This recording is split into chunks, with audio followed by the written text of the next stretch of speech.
Good evening, friends. Settle in. Dim your lights if you haven't already.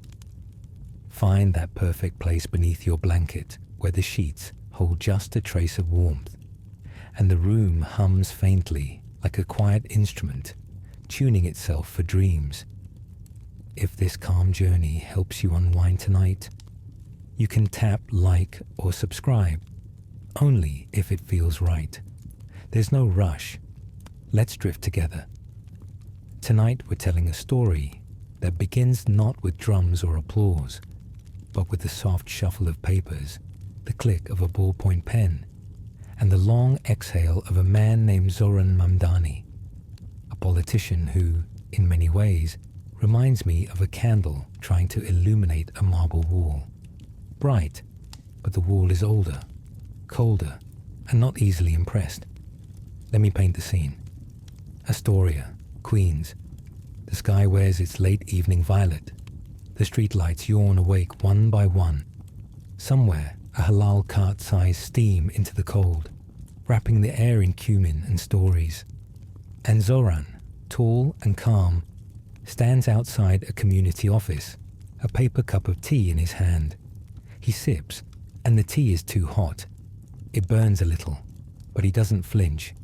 He's used to slow burns. Now, I'm not here to judge his politics. I'm only here to tell you, gently, and perhaps a little drowsily, how he might just fail against the system. Not dramatically, but beautifully. The kind of failure that hums softly, like the background music of all human effort. Picture the system. Not a monster, not a villain. More like an ancient bureaucracy in a beige cardigan. It has a drawer full of forms, a coffee cup that says "World's Okayest Institution," and a calendar permanently turned to May 1997. The system doesn't roar. It sighs, it processes, it stamps things in triplicate. And when Zohran arrives with a dream in his pocket, the system doesn't even look up. It's too busy finding its reading glasses. Imagine, I whisper to you now, trying to change a machine that doesn't even know it's on. That's the story we're about to explore. In the quiet hours of policy meetings, he speaks of rent reform, public housing, and human dignity. Phrases that once made hearts race in protest marches, but now drift over the heads of tired administrators like soft elevator music. He leans forward, earnest, and the chair across from him nods politely, thinking mostly about lunch. It's not that they disagree. It's that the system has seen many like him. Idealists arrive, leave their paperwork, and vanish into committees that meet only on alternate Thursdays at 3:17 p.m. sharp. And so, in the hush between one reform and another, the world keeps spinning. The radiator in his office gives a half-hearted clunk, like an old man clearing his throat. The fluorescent light above flickers in Morse code, perhaps spelling good luck. He looks at the spreadsheets, the numbers stubborn as mules. And outside, the city drones on. Subways sigh, cats tiptoe across rooftops, and the bureaucracy breathes. You might wonder, as you settle deeper into your pillow, why any of this matters. Why tell a story about a man trying and failing to out-argue paperwork? Because there's something profoundly human about it. We all have our systems, don't we? That unbudging email inbox, that list of chores older than the milk in the fridge. We are all Zohran in miniature. I imagine him at night, sitting by a window, his thoughts rustling like pages. He considers how every system, governmental or personal, protects itself. Like an old cat, it curls around its comfort. It doesn't hate you. It just doesn't plan to move. Sometimes, to make a point, I tell myself this story like a bedtime parable. Once upon a time, a man tried to make the ocean stand still. He brought a bucket and determination. The ocean listened politely, then continued being the ocean.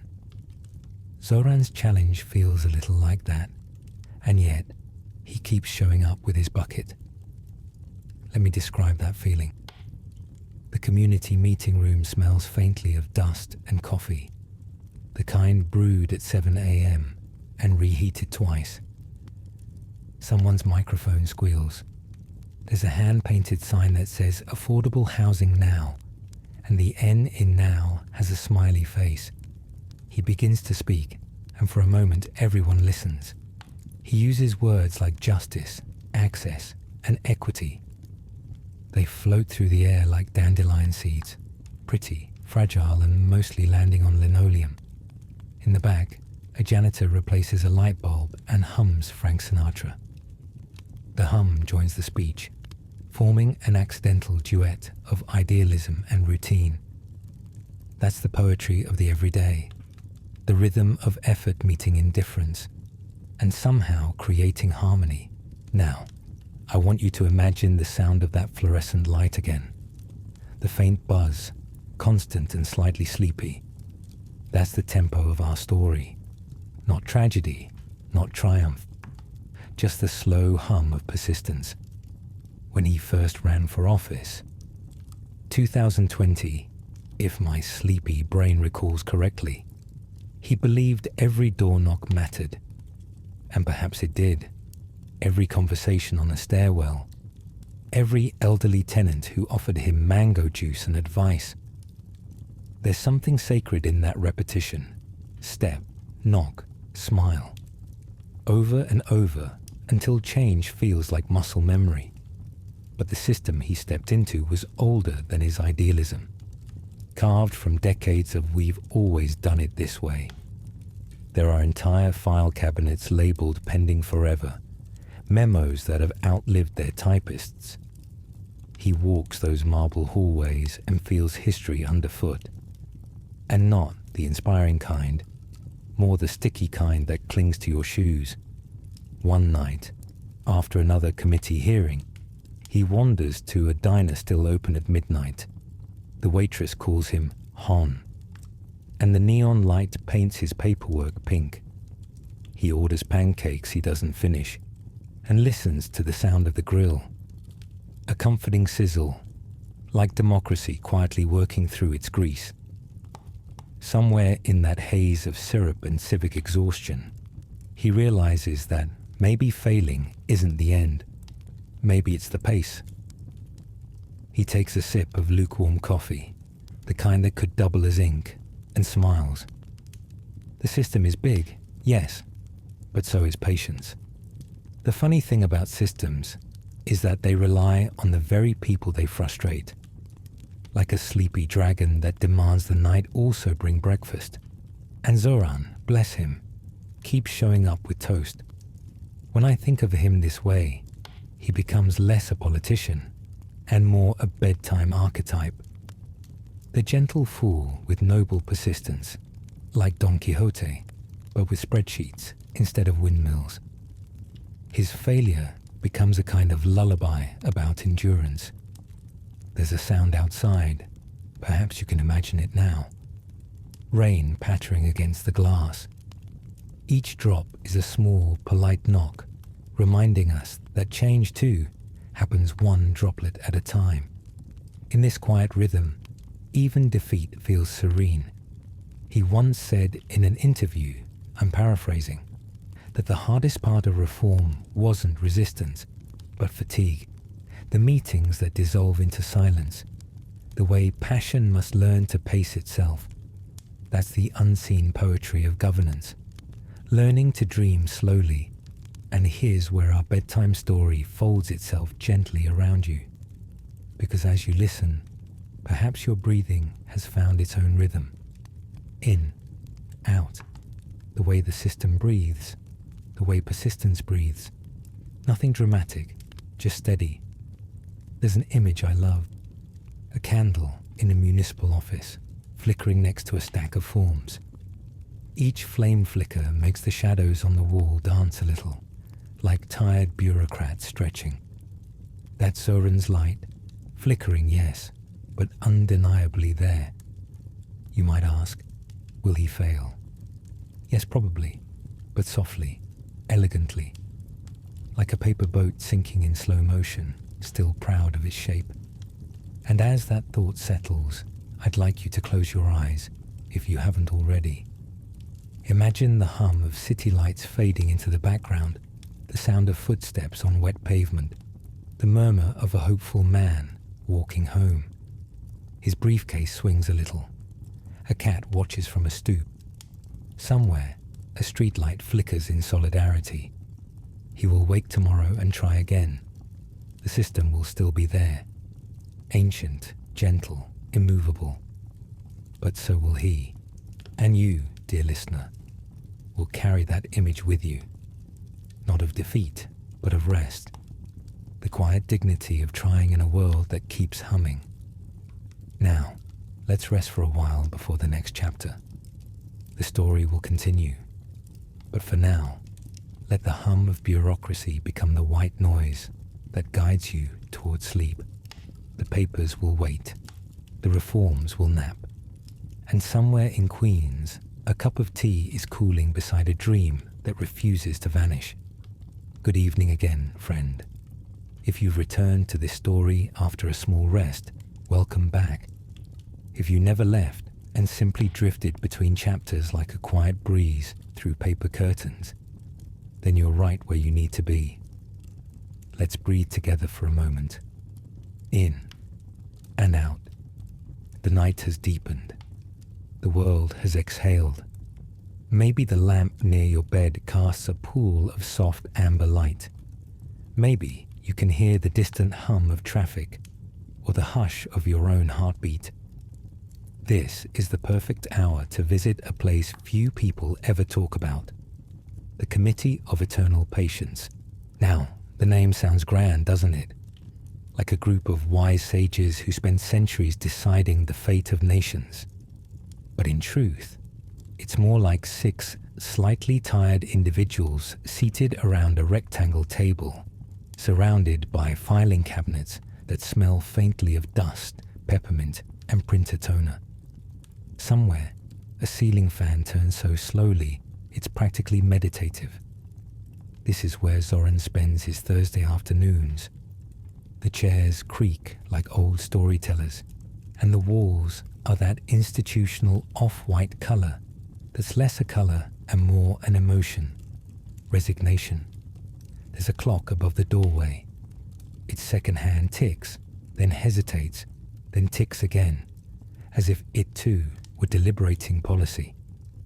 The Committee of Eternal Patience handles the kind of proposals that everyone agrees are important, but no one can quite prioritize. Things like affordable housing reform, public transit accessibility, and whether it's acceptable to bring muffins to budget meetings if they contain raisins. There was, reportedly, a 3-week subcommittee on that one. I picture Zohran walking in with his notes. His handwriting is neat, the ink slightly smudged from the train ride. He greets the others with a small smile, the kind that says, "I know we're all tired, but let's try anyway." One member nods. Another pours coffee that smells more like determination than caffeine. The meeting begins, slowly. If meetings were seasons, this one would be a particularly long winter. He opens by speaking softly about tenant protections, the right to warmth in winter, to dignity in one's home. The words are careful, deliberate, resting like snowflakes on the table. For a moment, the room listens. Even the clock seems to pause. Then the replies come, gentle but circular. "I appreciate that perspective," says one voice, "but we'll need further data." "Perhaps," says another, "we could consider forming a working group to study the working group from last year." The circle tightens. The conversation becomes a spiral. You could almost hum to its rhythm. Yes, but later. Yes, but later. If bureaucracy had a lullaby, this would be it. Imagine the sound of 100 pages turning slowly in unison. Imagine the gentle click-clack of pens retracting and extending, a symphony of indecision. That's the committee of eternal patience. Not evil, not even unkind, just perpetually halfway between intention and action. There's humor here, soft and human. At one point, someone mentions a clause written in 1983, and another replies, "Ah yes, I remember that memo." Everyone nods. No one remembers that memo. It probably exists somewhere in a manila folder marked "Review Later." I like to think that folder has become self-aware. Perhaps it whispers, "Not tonight, I'm resting." Zohran, still calm, jots notes. He doesn't interrupt. He knows that in the kingdom of bureaucracy, impatience is the only heresy. So he listens and waits, and sometimes doodles tiny apartment buildings in the margins of his notes. Miniature skylines for imaginary tenants. Outside the window, the city stretches and sighs. Buses crawl by with their interior lights glowing like lanterns for the sleepless. Somewhere, an air conditioner hums off beat. Inside, time has lost its edges. Minutes pool into hours like tea cooling in a forgotten cup. Have you ever waited so long in a meeting that your thoughts start narrating your own patience? It's oddly soothing. That's the rhythm Zohran finds here. Inhale bureaucracy, exhale serenity. At some point, someone suggests scheduling a follow-up discussion once further feedback is consolidated. No one asks when that might be. They all know the phrase translates loosely to "maybe never," but thank you for caring. And yet, he smiles. He knows the dance. This is what change looks like before it becomes visible. Slow, repetitive, occasionally ridiculous, but real. Now imagine, dear listener, that you're sitting beside him. Your pen taps gently on the pad. Your eyes feel heavy. The soft whir of the ceiling fan feels like a lullaby. You drift between the lines of conversation, catching phrases like draft version, budgetary feasibility, and ongoing assessment. They blur into an ambient murmur, the white noise of governance. You glance at the table and notice a small plate of cookies someone brought from home. They're the kind of cookies that crumble instantly, leaving a polite dusting of sugar on the paper napkin. You reach for one. It tastes like patience, slightly stale, but well-meaning. In a corner of the room, a stack of binders leans precariously, as though trying to eavesdrop. The top one is labeled 2016 pending. Beneath it, 2015 still pending. If you look closely, you might see 1987 absolutely pending. They've become geological layers of effort, each ring marking another orbit around the sun. Zohran flips through one. The page is yellowed at the edges. He reads a paragraph on interdepartmental collaboration and smiles. The language hasn't aged. It was born ancient.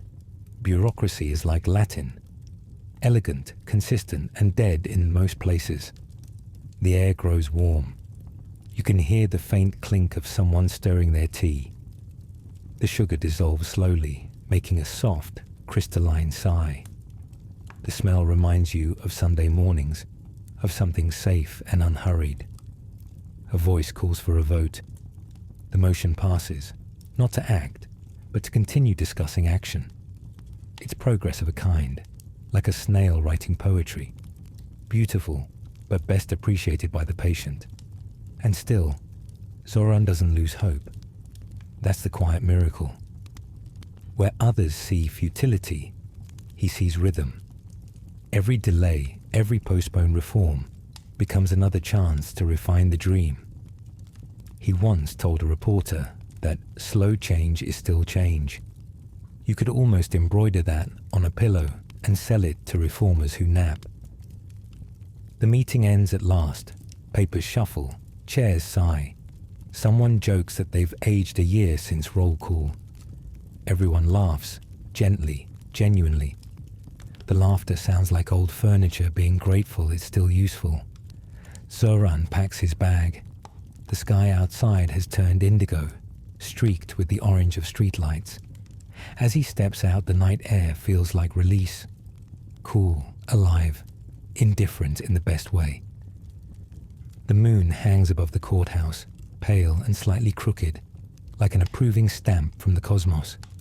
He walks toward the subway, papers tucked under his arm. The city greets him with a low hum, a lullaby of engines, footsteps, and whispers. The same sounds that have greeted dreamers forever. He finds a seat near the window.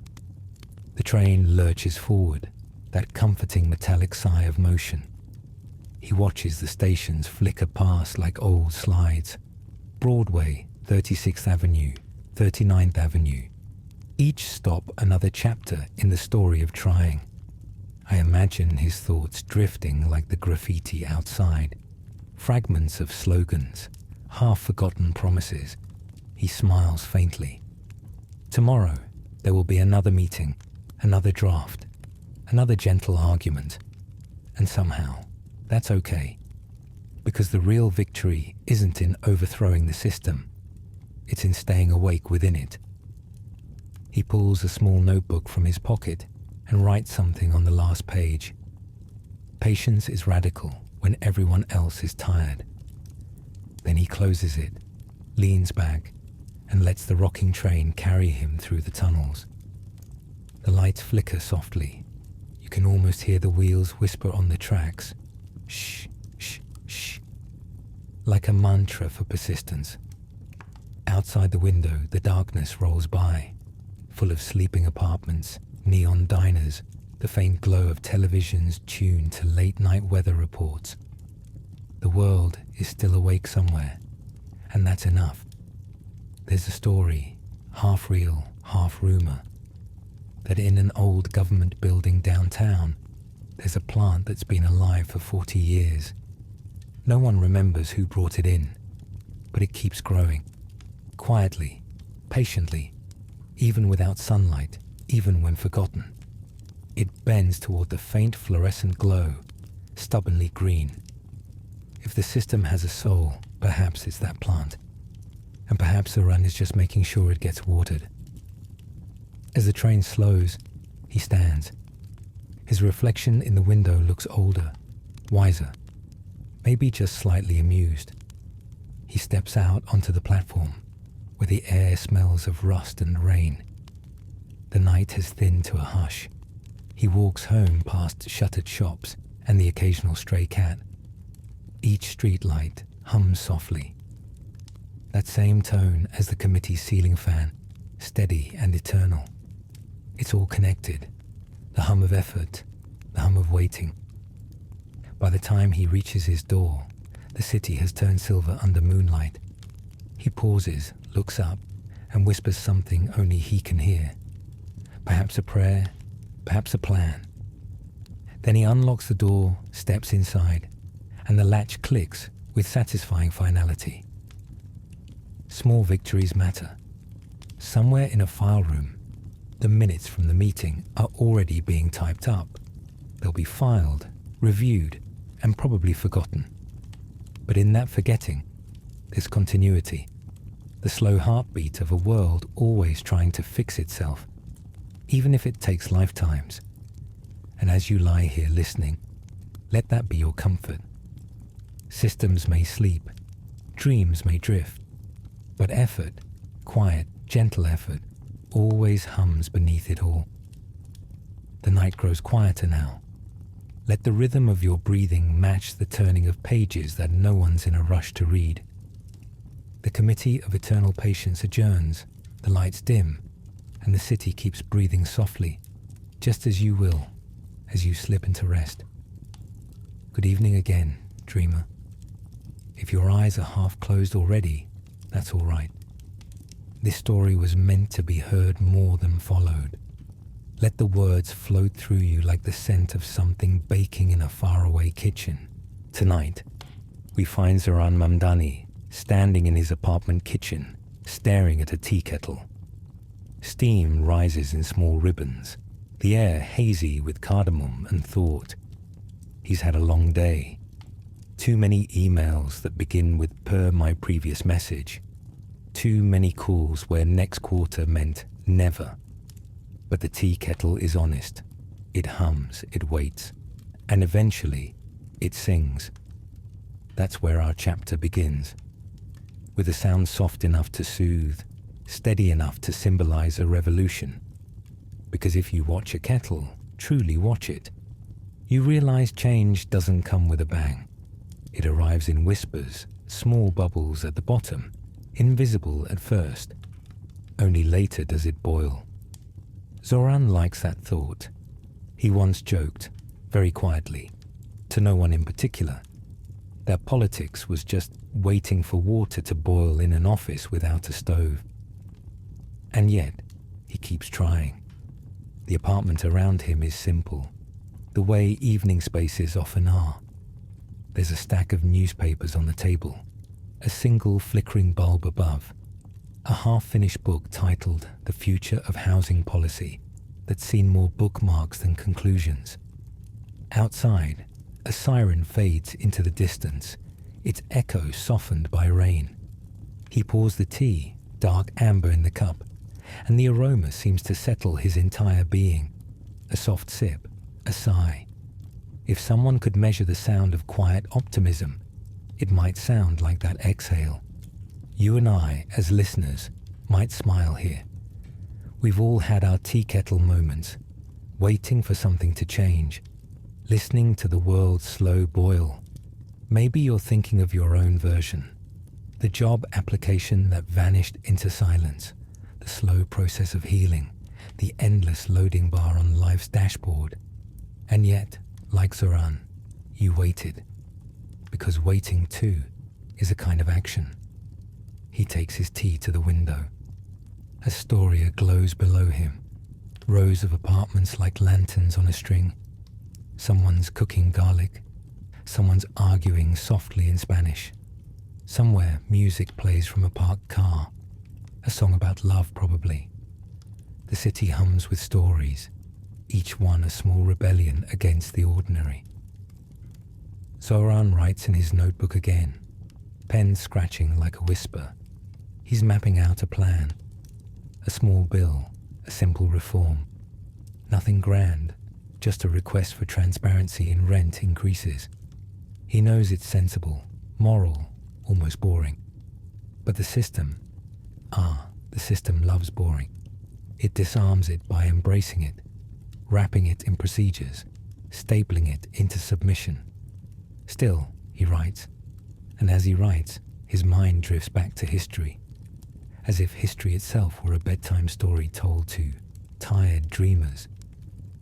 He remembers something he once read. During the early 19th century, reformers in London would meet in tea houses, plotting change over cups of weak Earl Grey. Their revolutions smelled faintly of bergamot and biscuits. The great social shifts, it seems, were brewed as quietly as tonight's kettle. Imagine it. A dozen idealists whispering policy while someone in the corner complains about the scones being too dry. That's how most of history truly happens. Not in flames, but in murmurs. And so, in this sleepy kitchen, he feels a kinship with them. He smiles, takes another sip, and muses aloud. Maybe the system isn't an enemy. Maybe it's just an old friend who's forgotten how to dance. The kettle, now silent, seems to agree. He sits at his desk, the one covered in sticky notes like colourful confetti of half-finished ideas. One says community gardens, another says public transit art project. One, written in larger letters, simply says, remember why. The rain continues. Each drop on the window is a punctuation mark, steady and slow. He leans back, the chair squeaking in protest. Outside, a car drives by, its tires hissing through puddles. You could almost fall asleep to that sound, that wet, rhythmic hush of persistence. In another world, another century, this moment could be a painting. A man, a notebook, a cup of tea, a window glowing against the night. The universal posture of those who dream despite knowing better. If you listen closely, you can hear time stretching, yawning, curling up beside him. He begins to draft his speech, not the fiery kind, but the bedtime story kind, one that makes people nod, not cheer. He speaks of homes, not houses, of dignity measured not in square feet, but in peace of mind. He writes lines like, "A system that forgets its people eventually forgets itself." Simple, slow, melodic. Words that could rock an audience to sleep, and perhaps to empathy. At times, he pauses, tapping the pen against the rim of his cup. You can almost hear the soft rhythm. Tap, tap, tap. Like the metronome of an unhurried heart. I like to imagine, at this hour, he looks out again and sees the city breathing. Skyscrapers blinking like lazy eyes. He wonders how many others are awake, writing similar speeches to invisible audiences. How many quiet rebels are there in the world, armed with tea instead of torches? And maybe that's the secret. Maybe real revolutions don't roar. Maybe they whisper, from one tired desk lamp to another across decades. He closes his notebook, feeling that peculiar satisfaction that comes from knowing you've changed nothing yet, but are still glad you tried. That's the peace of gentle failure, the kind that leaves room for tomorrow. He turns on a small radio, the volume barely audible. An old jazz tune trickles through, trumpet soft as moonlight. The notes blend with the rain, with the hum of the fridge, with the heartbeat of the city itself.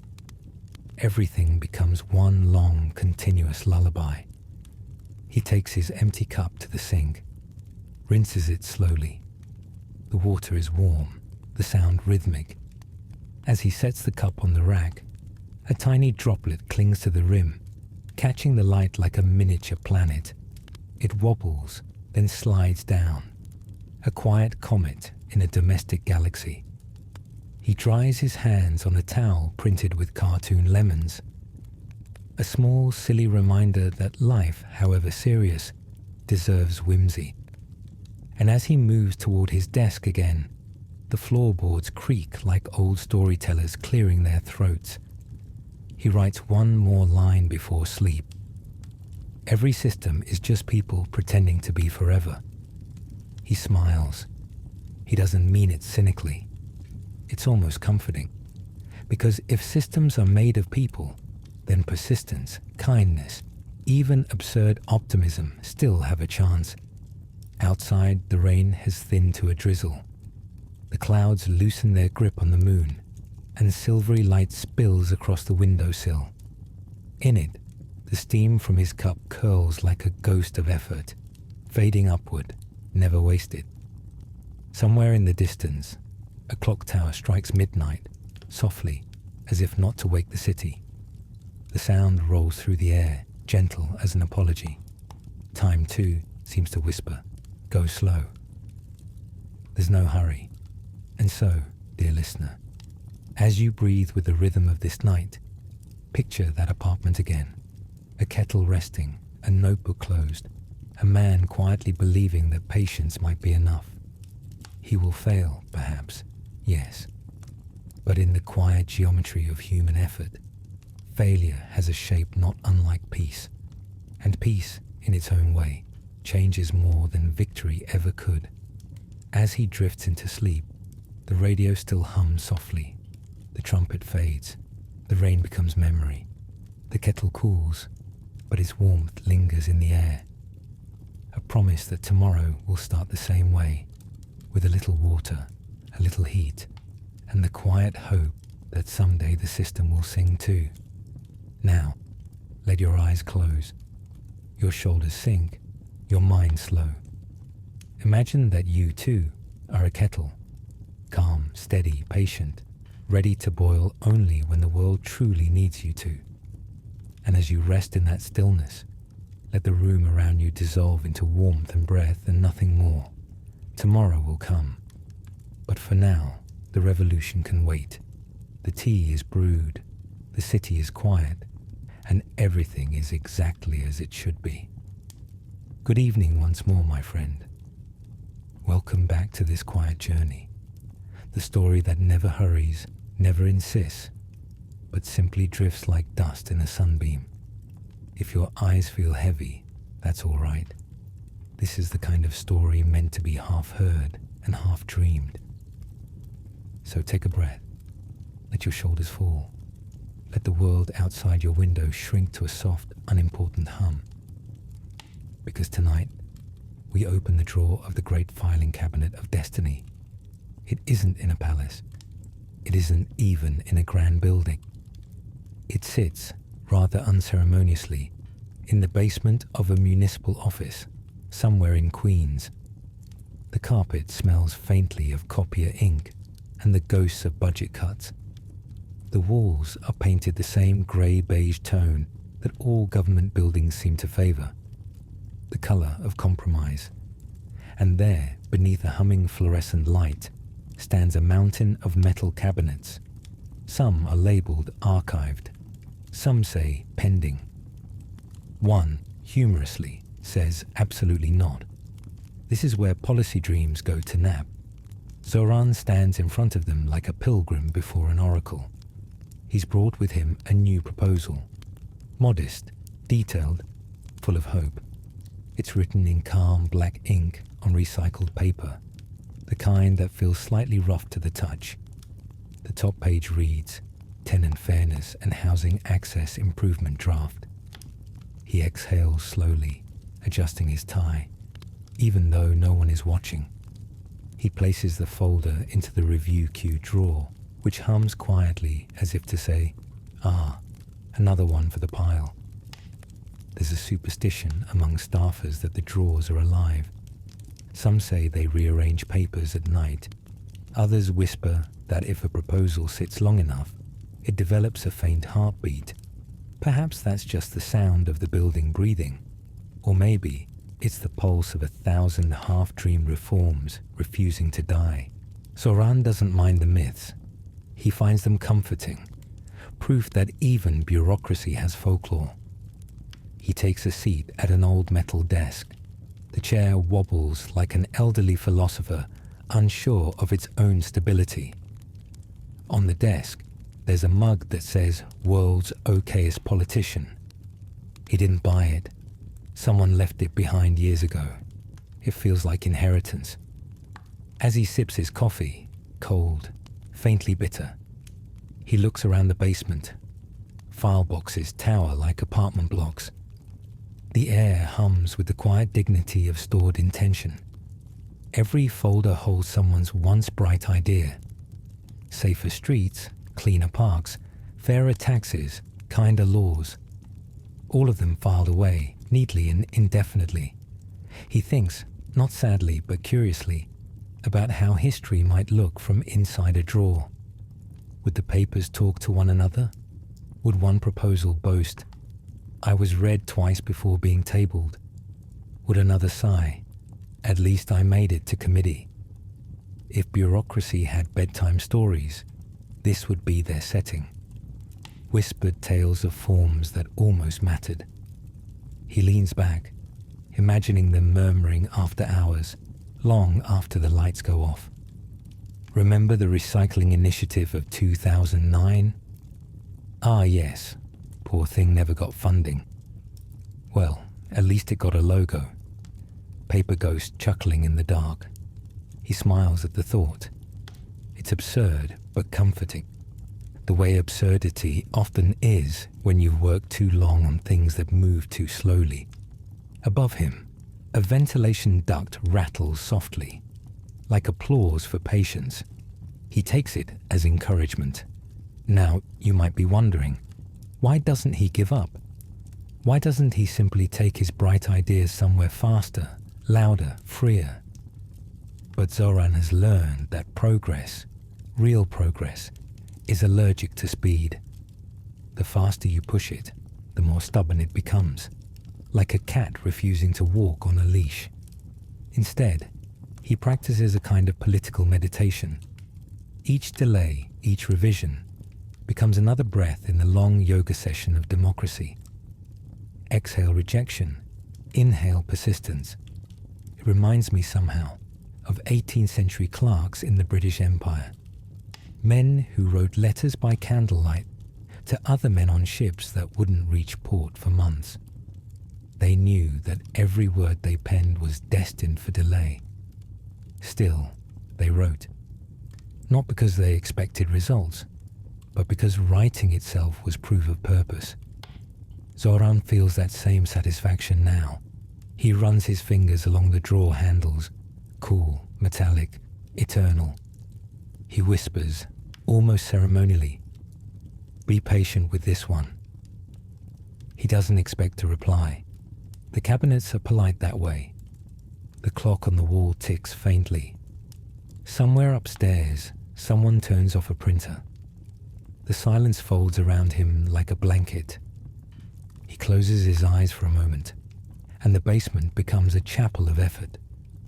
Imagine the smell: paper, old ink, faint traces of rain from the soles of shoes that passed through decades ago. Imagine the echo of typewriter keys from another era, layered beneath the electric hum of fluorescent bulbs. If you listen carefully, you can almost hear history turning over in its sleep. When he opens his eyes again, he notices a small sticker on the side of one cabinet. It says, in fading letters, "Change begins with a form." He chuckles softly. That's bureaucracy's version of optimism, neat and stapled. He gathers his notes, tucks them into his briefcase, and heads upstairs.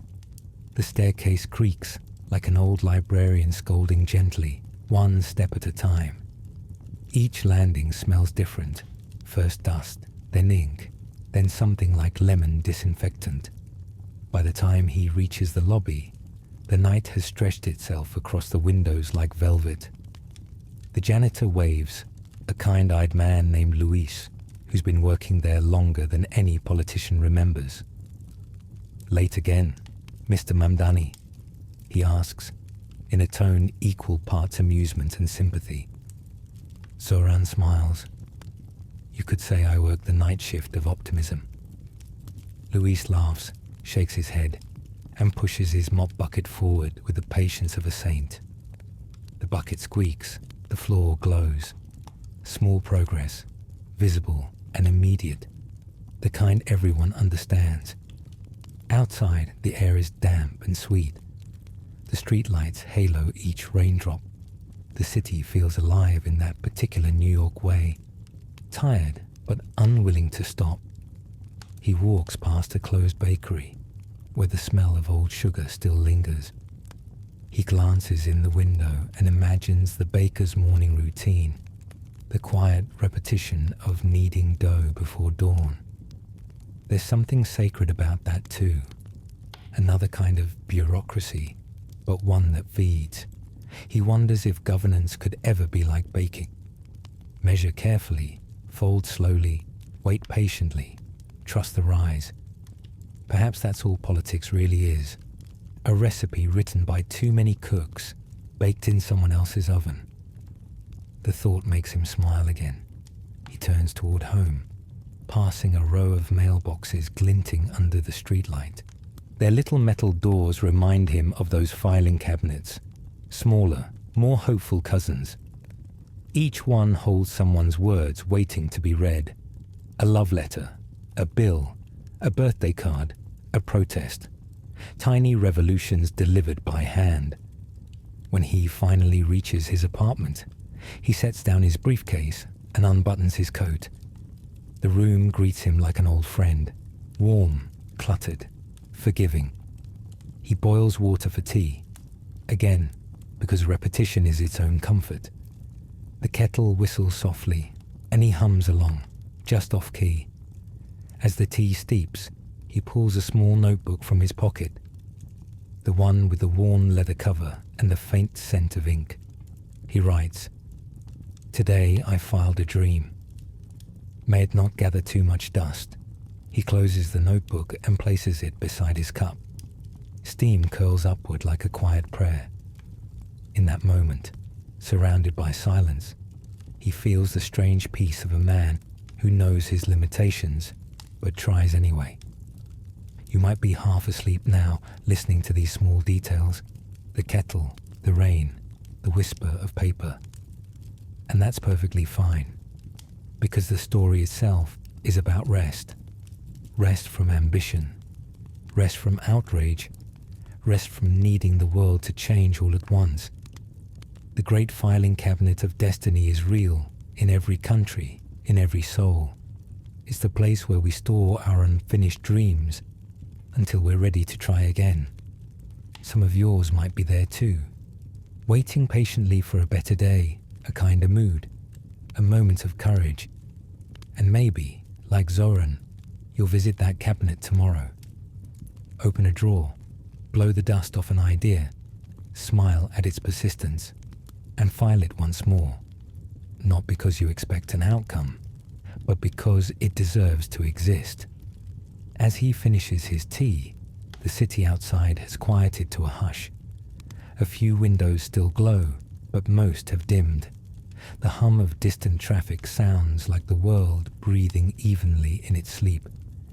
He sets the cup down gently. The clink of ceramic on wood feels like punctuation.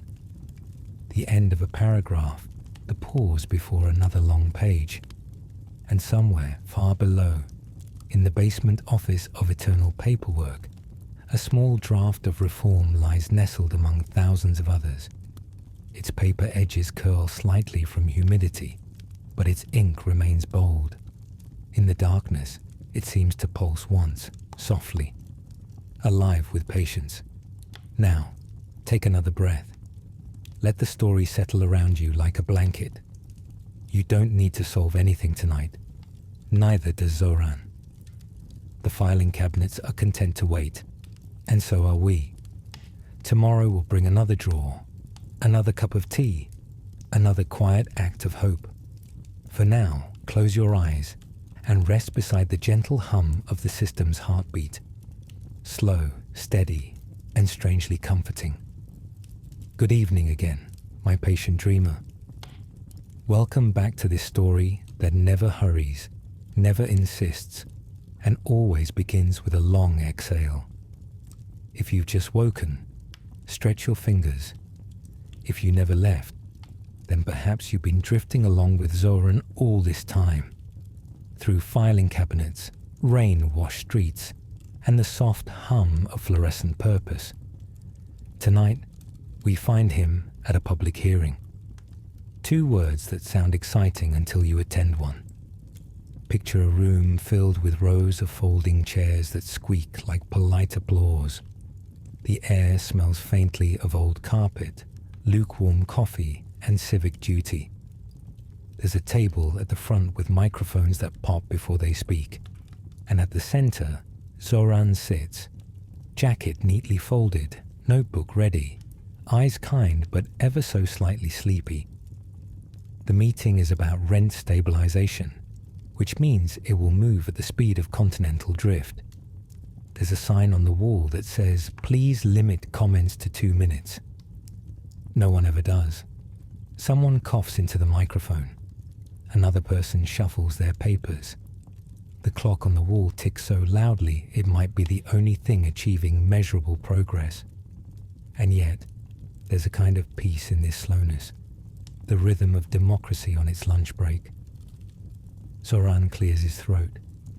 He begins in that gentle, careful tone of someone who knows persuasion is an art of pacing. "Good evening, everyone," he says, and the microphone hisses as if sighing in anticipation. He speaks about housing as a human right, about tenants as neighbors rather than numbers. His sentences land softly, like feathers settling on a desk. Even the restless toddler in the third row pauses to listen, briefly, before rediscovering crayons. He finishes, smiles faintly, and sits down. Polite applause follows, the kind that sounds like rain beginning on dry leaves. Then the testimonies begin. An older man in a wool cap tells a story about his rent doubling. A young woman with tired eyes talks about working 3 jobs to stay in her neighborhood. Their words rise and fall like waves, patient and inevitable. Zohran listens, truly listens, even as the fluorescent lights buzz and someone's phone vibrates across a table in slow motion. He takes notes, not just of statistics, but of phrases that sound like lives. Dreamed of staying. Moved every year. Still hopeful. Little fragments of human poetry. Behind him, a reporter yawns discreetly. Across the aisle, a council clerk doodles a tree that looks suspiciously like it wants to escape the page. The hearing continues, each voice blending into the next, until time itself forgets its posture and slouches. And yet, somewhere in that haze, something beautiful happens. Not a decision, not a vote, just a feeling. A shared acknowledgement that everyone in the room, from the janitor to the council chair, wants life to be a bit kinder. It's the quietest kind of progress, invisible but real. Outside, evening has deepened. Through the large window, streetlights blink awake like slow fireflies. Rain taps the glass with the rhythm of gentle applause. Inside, the speakers keep speaking, the microphones keep sighing, and the clerk keeps doodling trees. The world keeps turning. I sometimes think of these hearings as civic lullabies. They sing not to excite, but to remind. They repeat phrases until meaning dissolves into calm persistence. Point of order. Public comment. Motion to extend. You could fall asleep to it, and maybe that's the point. Democracy is a sleep aid. Zohran glances down at his notes again. He's drawn a tiny teapot beside one paragraph, perhaps without realizing it. Maybe it's a callback to his earlier nights of brewing patience. He underlines one sentence twice. People are not paperwork. Then he adds a small smiley face, as if the words needed company. Hours pass. The council chair calls for closing statements. A few people stir awake. A small wave of rustling coats and half-whispered goodnights. Zohran stands once more. His closing words are simple. Change is slow. That doesn't mean it's asleep. It earns a chuckle from the room. Even the tired clerk smiles. The hearing adjourns. The gavel falls with a sound like a heartbeat, deciding to keep going. Outside, the rain has stopped, but the streets gleam like wet glass. He steps out into the night, the air smelling of damp concrete and roasted chestnuts from a nearby cart. The vendor nods, the universal greeting between those who work late for reasons larger than themselves. Zohran buys one, lets the warmth seep into his fingers. He walks slowly down the block, each step a small exhale. The chestnut shell cracks softly in his palm, a reminder that even the hardest things open with enough patience. He passes a laundromat where machines hum like contented whales. Inside, a woman dozes in a plastic chair while her clothes spin through a warm, soapy orbit. The entire city seems half awake, half dreaming. The perfect place for someone who believes in slow change. At the corner, he pauses to watch the subway entrance breathe commuters in and out. Every train, every timetable, another form of organized chaos. He smiles to himself. The system, after all, runs best when nobody notices it's running. Maybe that's its quiet genius, or its great joke. He takes the downtown train. Inside the car, an accordion player offers a tune that sounds both melancholy and hopeful.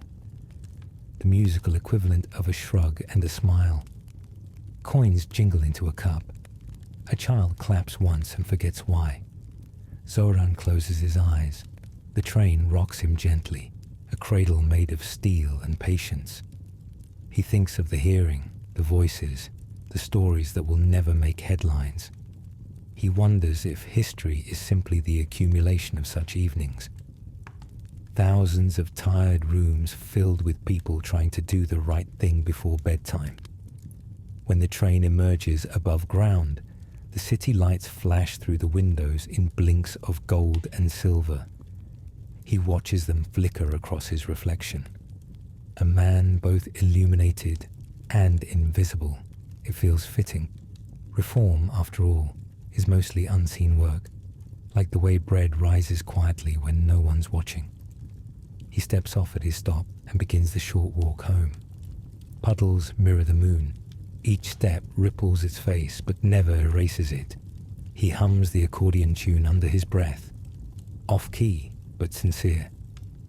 Somewhere a bakery has started prepping for dawn, the smell of yeast drifting through the cool air.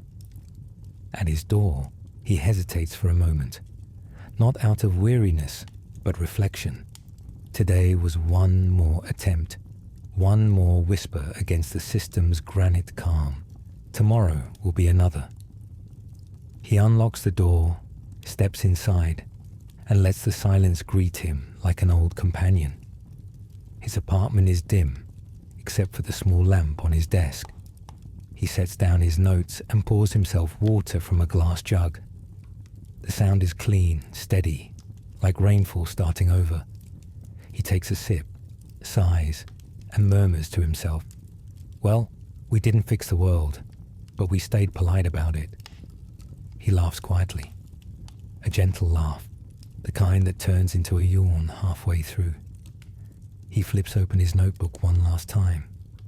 On the page, beneath the sentence, "People are not paperwork," he writes another line, "Even sleeping systems dream." He closes the book. The lamp flickers once, then steadies, as if approving. Outside, a taxi passes, its tires whispering on wet asphalt. A cat yowls somewhere, then thinks better of it. The city breathes. Zohran leans against the window and watches the steam rise from the manhole covers. Ghostly sighs from underground. He wonders if maybe the system itself, beneath all its weight, is just trying to rest too. Maybe it's not cruel, just tired. And if that's true, then perhaps his task isn't to fight it, but to wake it gently. He chuckles again, softer now. A lullaby for bureaucracy, he says to no one in particular. Imagine that.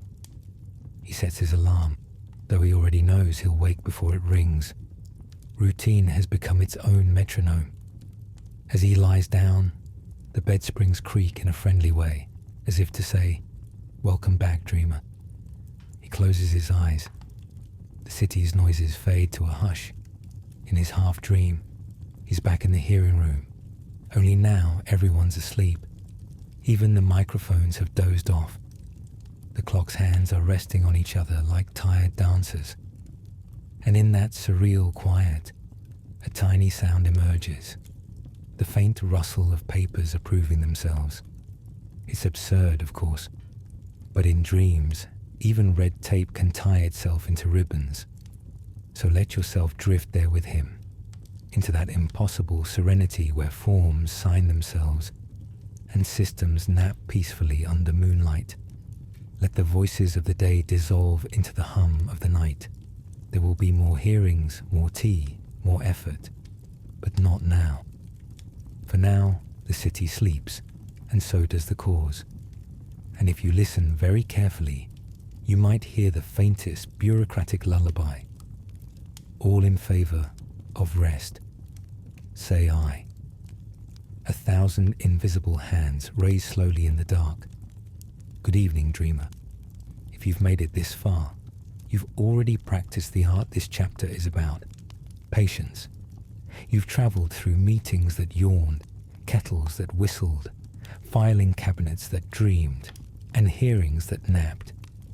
Now we arrive at the quiet end of the story, where the lights dim and even ambition begins to stretch and sigh.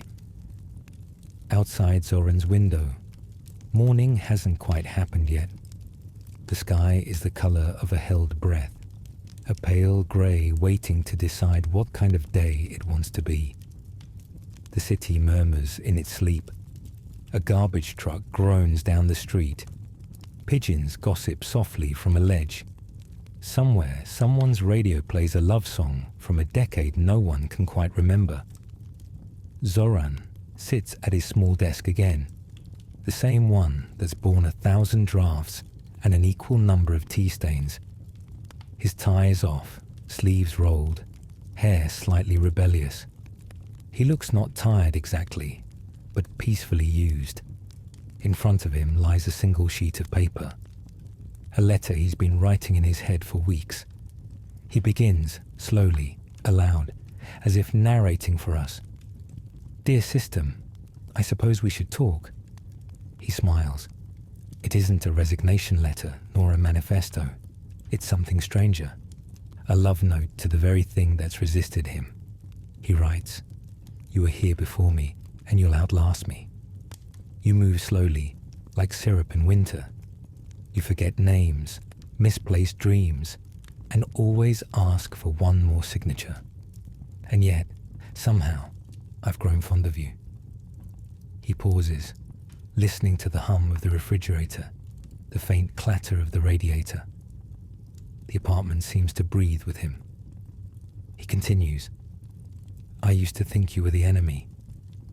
Now I see you're just old, and age, like structure, deserves a little grace." He sets the pen down and lets the words rest. Steam curls from his cup, and the scent of ginger and mint drifts into the quiet. The air feels alive in that half hour before dawn, when time forgets to hurry. He walks to the window. The streetlights flicker out one by one, replaced by a tentative morning light that feels more like a whisper than a command. He thinks of every person he's met these past few years. Tenants, clerks, voters, critics, kind strangers with strong opinions. Each of them a small system of their own. Each of them stubborn, human, hopeful. He remembers a woman named Fatima, who once told him during a canvassing walk, "You can't fight the tide, but you can learn to float." At the time, he laughed. Now he understands it perfectly. He sips his tea and murmurs to no one in particular. "I suppose floating is a kind of resistance too. And that's the truth of it, isn't it? Sometimes failing isn't losing. It's learning how to stay afloat when everything around you insists on standing still. Imagine the sun now, shyly pushing gold between buildings. Imagine that slow warmth finding its way through Zohran's window, brushing across his papers, his fingertips, his cup. Everything glows in miniature, like tiny victories that don't need applause."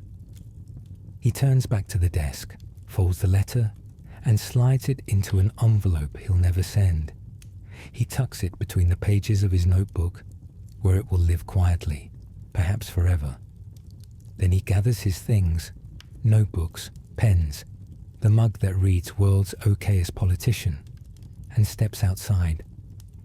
The hallway smells faintly of toast from a neighbor's apartment. The elevator creaks like it's stretching after a long nap. When the doors open to the lobby, a gust of cool air greets him, carrying the scent of damp concrete and something sweet from the corner bakery. Outside, the day begins its slow unfurling. The first bus of the morning sighs at the curb. A cyclist glides past, scarf trailing like punctuation in a poem. Zohran walks, unhurried, briefcase swinging gently at his side. He passes the small community garden he helped fund months ago, the one nobody believed would last. Now, even in the chill of early morning, green shoots poke through the soil. A handwritten sign reads, "Please don't pick the basil, it's doing its best." He smiles. A perfect metaphor for governance. Fragile, fragrant, perpetually almost ready. He crouches, runs a finger along a damp leaf, and whispers, "You're winning, little one." Then he stands, dusts off his knees, and keeps walking. At the corner, An elderly man selling newspapers waves. "Morning, councilman," he calls. Zohran waves back. "Morning, philosopher." The man grins, not denying the title. The paper's headline screams about markets and scandals, the loud, temporary parts of the world. Zohran buys a copy anyway, folds it under his arm, and moves on. Soon he reaches the subway entrance. The air down there is warmer, heavier, full of echoes. He joins the line of commuters, nurses with thermoses, students with headphones, sleepy parents clutching coffee. No one recognizes him, and that's fine. He isn't here to be noticed. He's here to blend into the ordinary hum that keeps the city alive. When the train arrives, its doors hiss like a sigh of relief. He steps inside, finds a seat, and watches the tunnel lights blur past. The rhythm of the wheels feels like an old heartbeat. Shh, thrum, shh, thrum. He opens his notebook again, writes only one line this time. Maybe failing quietly is the first step toward lasting change. He closes the book, smiles to himself, and leans back. The rocking of the train, the muffled conversations, the soft rattle of a passenger's keychain. It all folds into one continuous lullaby.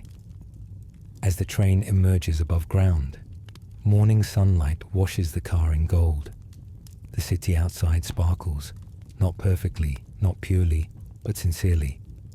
You can almost feel it blinking awake. He steps off at his stop, takes the long route to his office.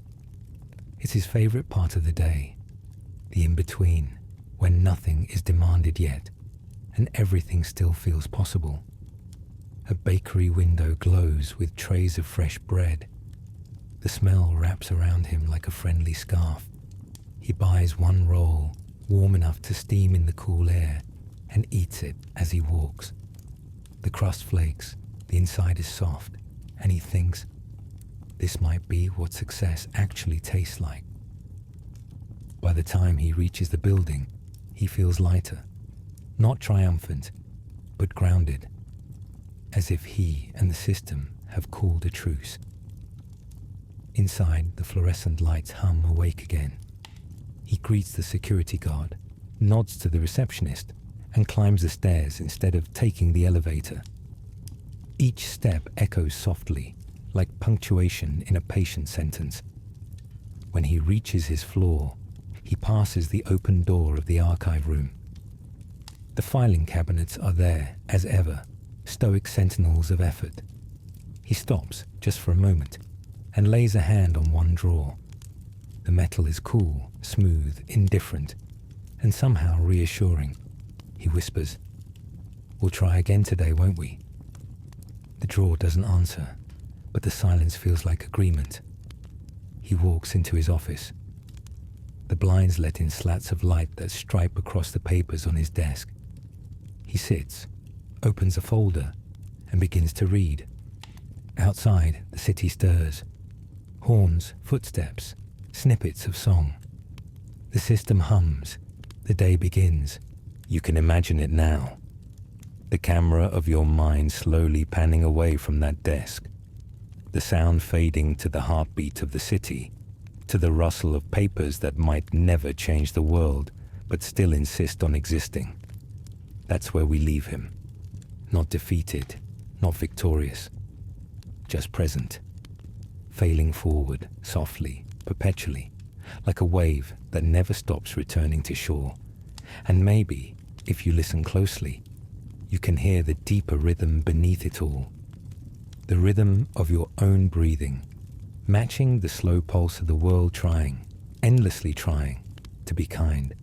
So take one more deep breath with me.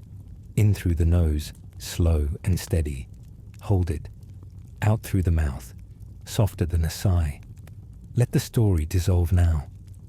Let Zohran fade into the morning mist, his footsteps merging with the city's hum. Let the system keep humming too, in its own weary but loyal way. They'll both still be here tomorrow, one trying to change, the other trying not to. Together, They make the quiet balance that keeps everything somehow working. And now, let yourself drift. There are no more speeches tonight, no more forms to sign, no more grand ideas to chase. Only the sound of pages closing, of drawers sliding shut, of a city exhaling. The kind of sounds that tell you it's safe to rest. May these memories guide you into peaceful dreams. May your mind file away its worries neatly in the cabinet of sleep. And may you, like Zohran, learn that it's perfectly fine to fail gently, as long as you keep waking up with purpose. If this calm journey helped you unwind, you can tap like or subscribe. Only if it feels right, of course. Thank you for keeping me company in this long, sleepy tale. Until next time, rest well, dear listener. The night is yours. Soft whisper. Sweet dreams.